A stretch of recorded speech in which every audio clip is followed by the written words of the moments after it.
Good morning to all. Thank you for coming to attend this webinar. I'm Dr. Cheng Zai Ru from the Respiratory Medicine Service. I work as a staff physician seeing children in the sleep clinic as well as the respiratory clinic. And today I'm honored to share with you my topic, sleep training, is it recommended? Finding the right sleep routine for your child. So this will be the outline of my talk today. I'll be first talking about the importance of sleep in children, sharing with you common sleep struggles that we as parents face, sleep training strategies, and also suggestions for healthy sleep routines in children that are generally more applicable to preschoolers. So first up, we'll be asking ourselves usually, why is sleep so important? It seems to many people that it's a very inactive process where it's just about downtime and good rest. But actually, if you do remember our grandmothers telling us that in order to grow up well, we need to sleep well. There's a lot of truth in that actually, because growth hormones are released during slow wave sleep, which is a deep stage of sleep that we all experience. And we need sleep in order to mature and develop well. In addition, in order for us to undergo repair and restoration and for our toxins in our brains to be removed, actually we need good sleep in order for these processes to happen. In order to make good sense and connections in what we learn in the day and to remember and to understand what we've learned the previous day, sleep is important in order for us to have good memory, good attention, regulate our impulses and mood as well. And if you do remember, if you do stay up late at night, sometimes our appetite actually causes us to crave more for high sugar, high calorie foods. Well, sleep is actually very important in order for us to regulate our appetites, control our sugar levels, and also to help curb excessive eating. So in order to have healthy living, healthy growth, it is important to have good, sufficient sleep. Lastly, in order for us to develop good immune protection, let's say a response to vaccine that's recently taken, or to have good recovery from any viral illness, sleep is also very important. So we need to know that sleep is as crucial as nutrition and exercise to our bodies in order to remain healthy. And we mustn't forget to prioritize sleep opportunities as something top on our list in our busy lifestyles. So I'm often asked, how long should my child sleep? Well, to be frank, there's actually no one recommendation for how long each individual should sleep because everyone's different. And in order to know exactly whether your child is refreshed from a night's rest, perhaps think back during a weekend or holiday when there was no time needed for the child to wake up with an alarm clock or with the parent rousing with your child. How long would your child sleep? And what time would your child normally wake up if, let's say, they're naturally allowed to wake up when they feel refreshed? You count back the number of hours, that's usually the number of hours your child would need in order to feel energized for the day. And consistently, whether it's a weekday or weekend, your child should aim for that number of hours of sleep through the day. So generally speaking, as a preschooler, the recommendation from the National Sleep Foundation based in the US is actually for them to get 10 to 13 hours of sleep in one 24-hour period when they're between 3 to 5 years old. And as an adult yourself, the minimum usually is about 7 to 9 hours. So in these dark blue squares, these are usually the number of recommended hours a child should sleep across the age group, and generally it is less as we age. However, you would see in these light blue rectangles that some people need less sleep, some people need more sleep. So it's really different for every individual. We would like to talk about sleep schedules right now when it comes about daytime naps, nighttime sleep. I do like to talk about naps as snacks. So it's actually little bits of portions of downtime for us to feel refreshed. And the main meal should still come from restoring the energies from the consolidated sleep at night. But of course, this can't biologically be possible in an infant who is below 6 months, who at the initial start of their life as a newborn, when they are below 3 months old, a lot of them don't know the difference between day and night, especially within the first few weeks of life. You'll find that they sleep, they wake, much dependent on whether they are hungry or whether they are full, or whether they need to be changed for their nappies, or whether they just simply need someone to carry them. So you would find that naps in the day do happen all the way until about the child is 3 years of age. And once they're about 1 to 2 years of age, they start dropping from 2 naps in the day to maybe only 1 afternoon nap after lunchtime. much like how a childcare center who has preschoolers in their nursery to K2 class will schedule that nap in just after lunch. Beyond 3 to 5 years old, that's usually a time when children don't really need afternoon naps anymore. So actually giving them downtime in the afternoon just for rest is appropriate, but sometimes expecting them to fall asleep may not be an endeavor that's possible if they're just not tired. If you do find that your child does sleep excessively through the day, beyond 7, 8, in the primary school years where they still need sleep in the day or sometimes report falling asleep in class or during crucial periods like exam time, then maybe it's a good time to discuss with your doctor or healthcare provider whether this is a sign of excessive daytime sleepiness, as that could be accounted for by other medical conditions such as obstructive sleep apnea. They may need further evaluation by a healthcare provider. So in order to understand our child's sleep patterns, we actually need to know about sleep cycles. This is so that we can understand whether the sleep issue that we are facing is really a problem, or is it just a reflection of a natural cycle? So sleep cycles can actually be divided into rapid eye movement sleep and non-rapid eye movement sleep. When it comes to rapid eye movement or REM sleep for short, it's a time of the night when we're actually actively dreaming, when your body is actually in a semi-paralyzed state to protect yourself so that you don't act out your dreams and cause harm to yourself or your partner. And also the time when you may observe your child having rapid eye movement side to side underneath their eyelids.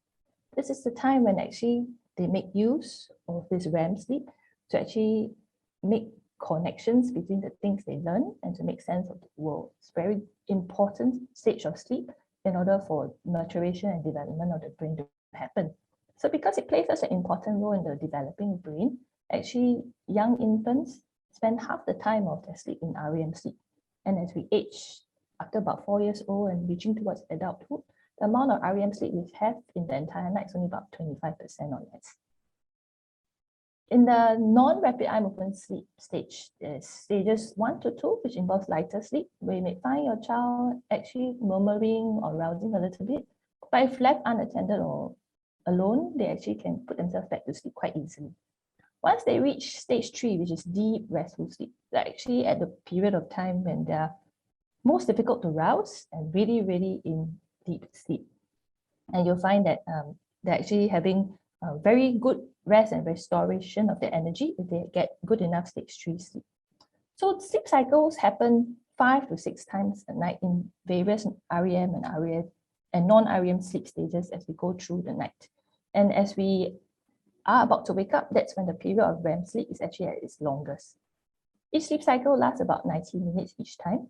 And you'll find that sometimes your child may wake you up at a time when you're at the important stage of deep restful sleep or dream.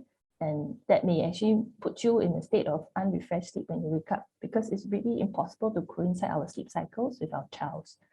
So in order to get good rest while we are looking after our young infants and babies, it's actually important to take turns with another caregiver so that we can actually restore our energy levels to meet the challenges of the next day.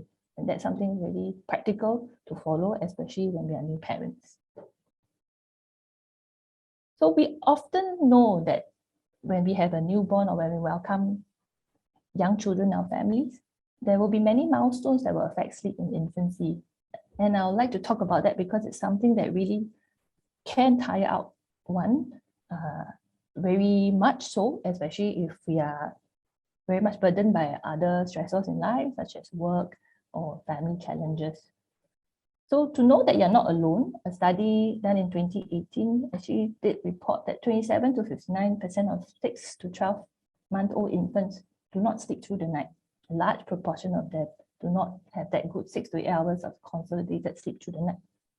And they found that there was no significant associations on the child's development later on when they followed them up later on in life, or any impact on the mom's mood later on in life. Now, why is this happening? It's actually really because it's biologically almost impossible for infants younger than 6 months to really sleep through the night for 6 to 8 hours.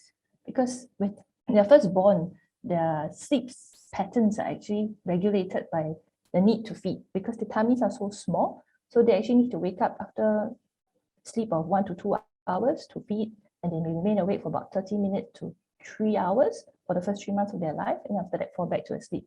And all this is regulated by the need to feed and the need to grow. So they also sometimes are unable to self-soothe because of their immature body clock and immature secretion of melatonin, which is a sleep-inducing hormone to actually enhance their sleep. They actually rely on a caregiver in order to regulate their moods and regulate their sleep. So the need to be picked up, the need to cry in order to express that they need to be carried or fed or changed, that's the way they communicate. And that's the way we need to learn how to understand their cues to respond to them appropriately.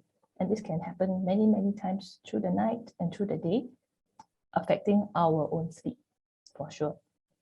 You've also realized that during the time that the child is learning new skills, learning how to turn over, learning how to pull to stand, acquisition of gross motor skills actually is a very exciting time of the life for the baby and more exciting than sleep itself.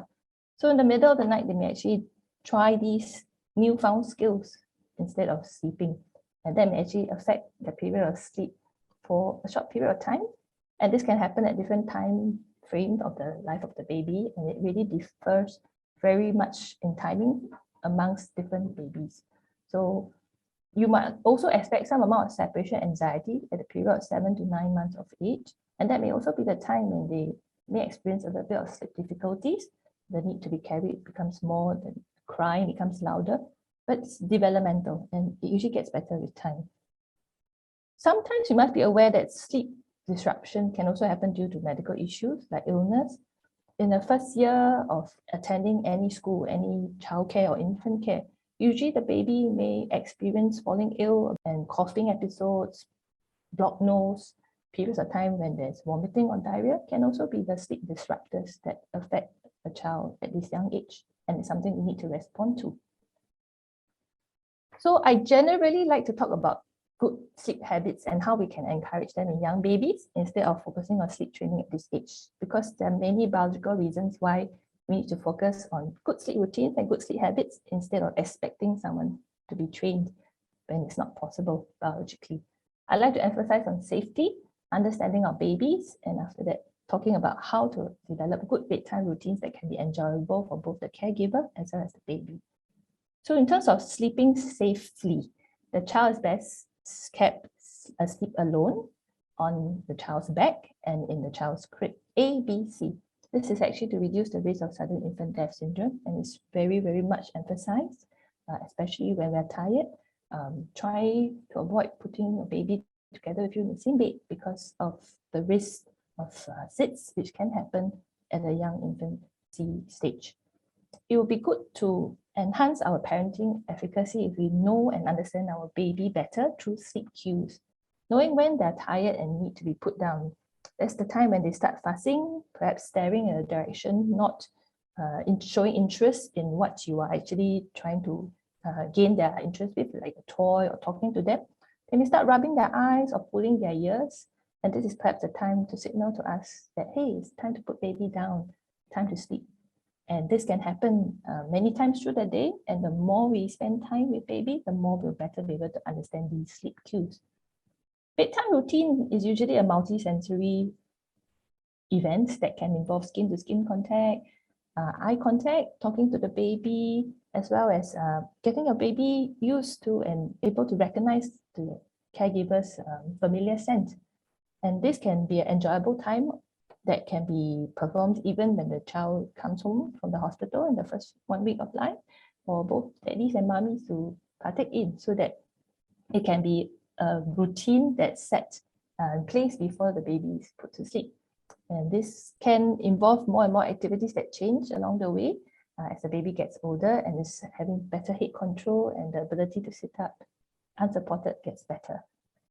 Sometimes we will need to know how to soothe baby to sleep, either making soothing sounds or putting on white noise, such as in between radio frequencies, or knowing that sometimes some babies just can't sleep in too quiet an environment and they need just a little bit of environmental noise, much like how they were in our wombs and we were carrying them in our pregnancy journey.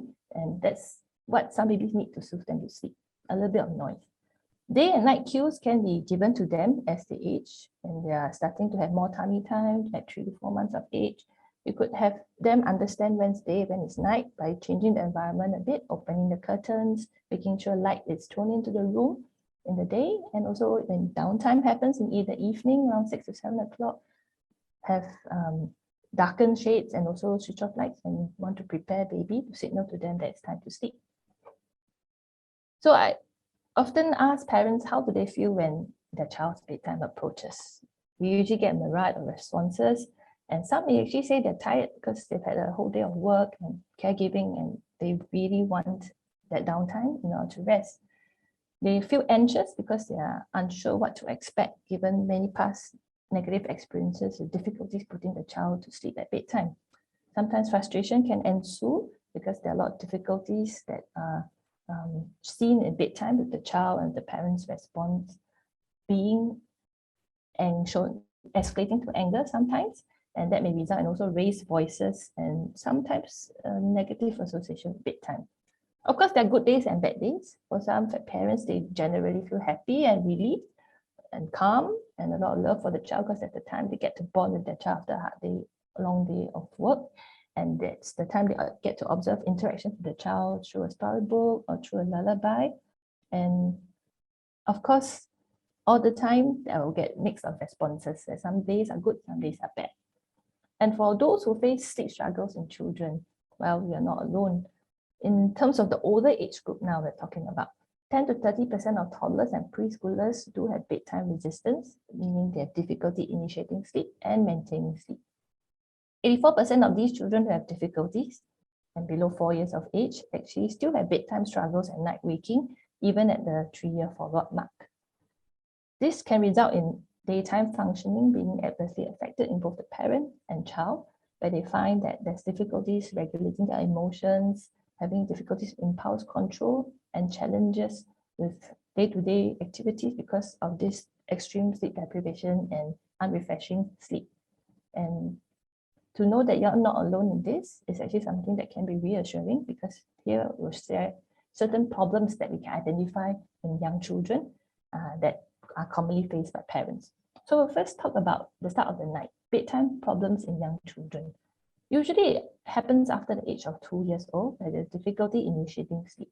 There can be multiple curtain calls and multiple times where the child comes out with additional requests for maybe another storybook, another sip of water, another hug, another lullaby, another song. And this results in bedtime stalling and difficulty with managing the child's behavior around the sleep. And usually children know what to ask for from the caregiver in order to get the request that they want granted. And they'll keep doing that if they know that the response elicited is something that they can achieve to delay their bedtime.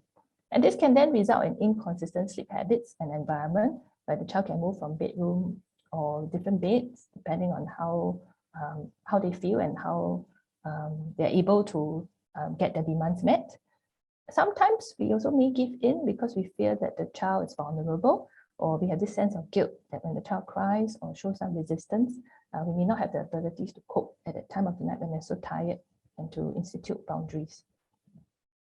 So when it comes to night wakings, moving on through nighttime already, in the young child, it can be problematic also when there's parental intervention required for the child to return to sleep. Meaning the conditions in which the child fell asleep perhaps could have required rocking, a lot of petting, a lot of caring. And this is the same condition every night that's rehearsed in order for the child to fall asleep in. When the child is roused to a lighter stage of sleep in the middle of the night and this condition is not met, they will then go looking for that same condition in order to fall back asleep and are unable to self-soothe. The definition of problematic can then vary between families, because some families can cope with this process night after night, but some families can't. So it really depends on how much tolerance we have to these kind of challenging behaviors, and whether or not we have that energy to cope with it at night, depending on really how much challenges we're facing at different time points in our lives. So night wakings are also associated with the need for the parental presence while falling asleep.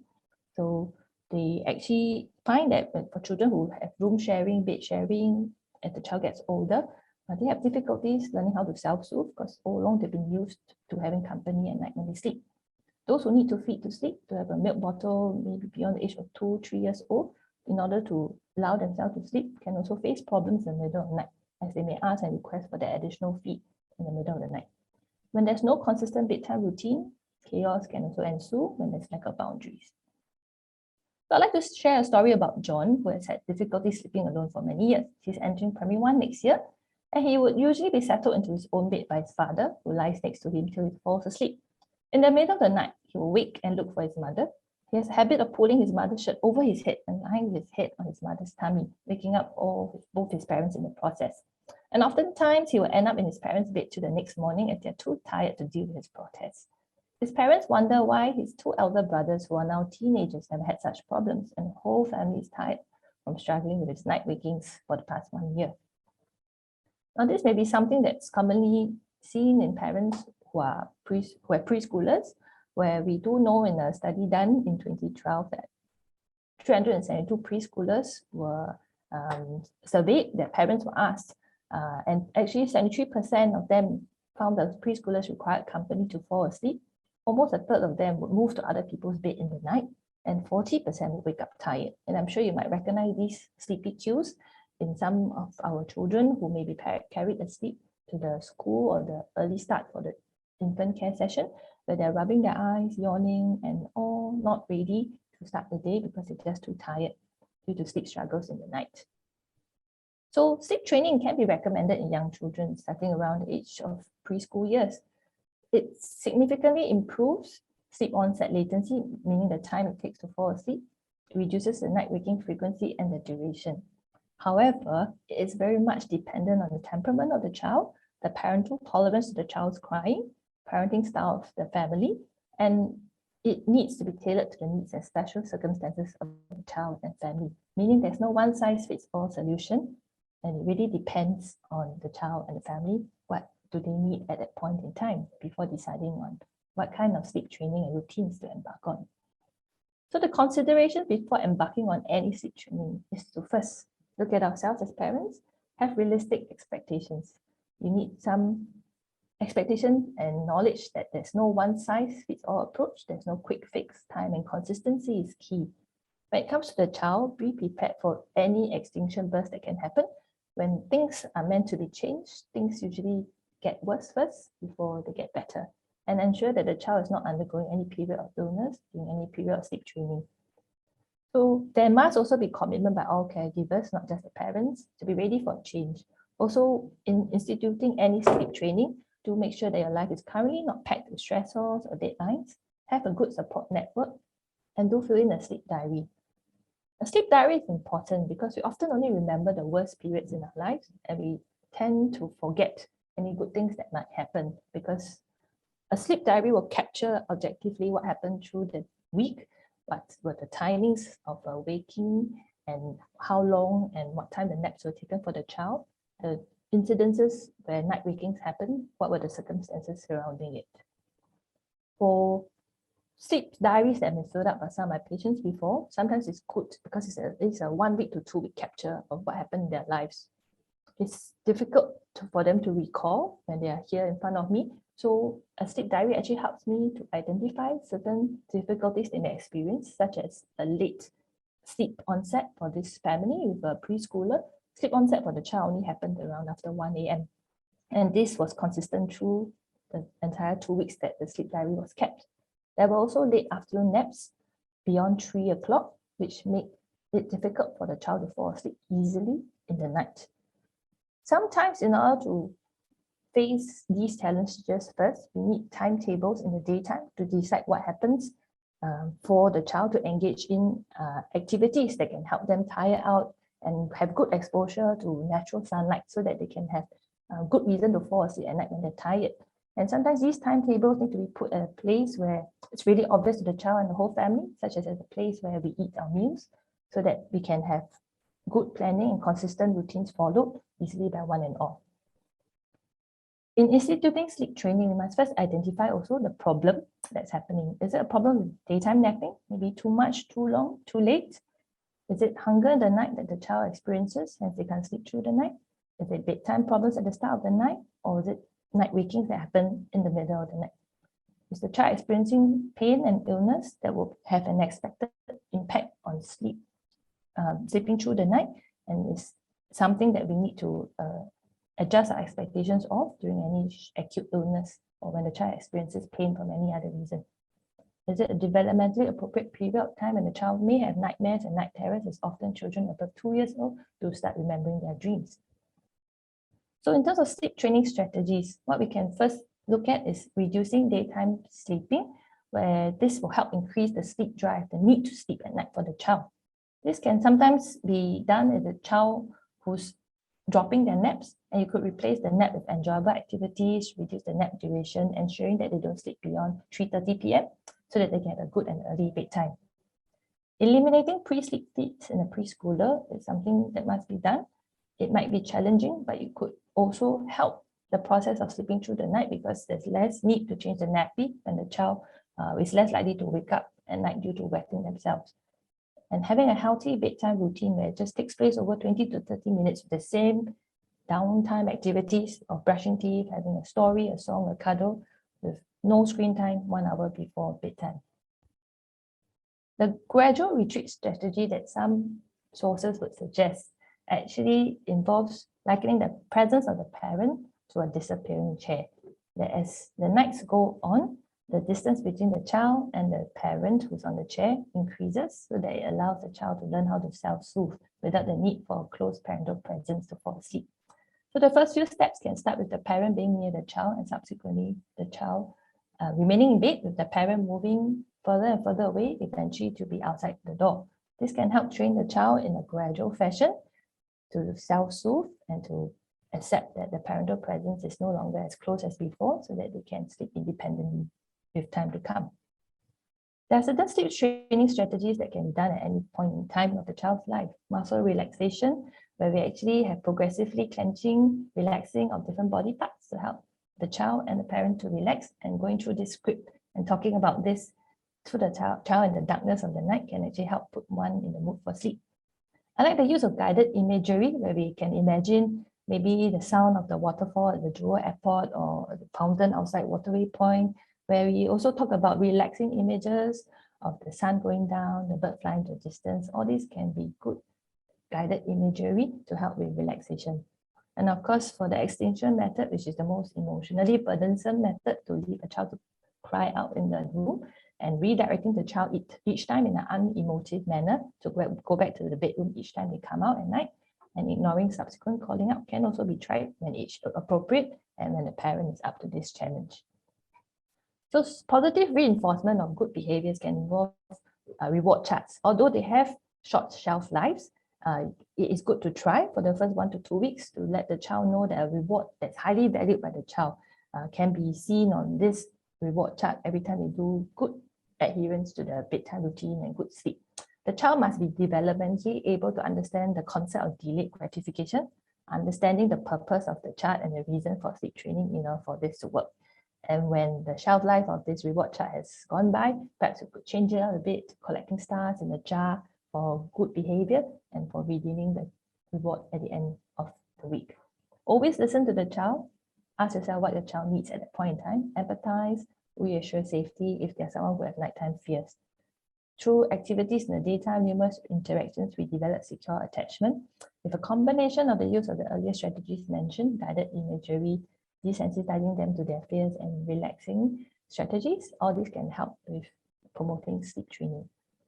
So sleep routines just before sleep will involve these normal bedtime routines that take place in a short span of time, never extended beyond 30 minutes. Sometimes one toilet pass can be given to allow that child to come out of the bedroom maybe one time for another drink or a toilet break. And then after that, no further toilet passes are given and the child needs to be redirected back if we are trying to get the child to sleep alone in their room. So avoid in the daytime having having naps after 4 p.m. from around age 9 to 12 months. And avoid stimulating food like caffeinated drinks, high sugar drinks in the evening. So the other things to avoid at bedtime when lights are out is to have too heavy a meal just before bedtime. Avoid screen users before bedtime and discussing stressors or difficulties relating to your child's day at the time of sleep. And once lights off happens, limit to giving in to extra requests from the child and avoid giving them toys or games to play when they wake up in the middle of the night. And as healthy sleep habits to keep in these time points, When it's daytime, light should be on. The child should know at bedtime that there are certain clear boundaries to adhere to, establish them early through the day as we go about our daily activities when they're still wide awake, so that they understand and know the expectation of things to happen at bedtime. And at daytime, naps do keep them regular and consistent at the same time each day. Once bedtime happens, do establish a regular bedtime routine with the suggested activities in the earlier slides and stick to a regular bedtime routine. And once nighttime lights off, say good night, put your child in the cot, relaxed and drowsy, but still awake, and aim for your child to be asleep within 15 minutes after saying good night. Keep the room at a comfortable, cool temperature, because if they perspire too much and it's too hot, it's difficult to sleep. And do keep ambient noise down as your child goes to sleep. The child will need to understand that when it's bedtime, it's downtime for all, and there mustn't be any other distractions at other parts of the house or other household members in the same room. So the story about John is that John's parents wanted him to sleep independently through the night in time for primary 1. His mum was also too tired to keep up with his antics or pulling at her shirt every night. So they decided to let him sleep in a different bedroom away from his parents and 2 elder brothers for later bedtimes. They used reward charts, set clear boundaries, and maintained consistent bedtime routine, which usually ended with lights out at 8 p.m. He no longer needed naps. He could sleep independently in his own bed without night wakings after 2 weeks. Both mum and dad were very much more refreshed from sleep after that. So in conclusion, the take-home message is actually the ABCs of sleep. It's good to have good daytime meaningful interactions with our child in order for us to have this increased skill to manage our children's nighttime behaviors. So having clear boundaries, establishing clear limits will also definitely help us when we are sleep training our children, and being consistency in all the changes that we'd like to institute amongst caregivers, clearly mark out goals and work on problems along the way with each one in the family. This ABC will help us get through the sleep struggles that we experience, which generally will get better with time as every storm will run out of rain. So with that, I leave you with some resources that can be helpful as you read more and learn more about your child's sleep. Bedtime storybooks that can be borrowed for free from the National Library. These are the suggested titles. And with that, I thank you for your time today.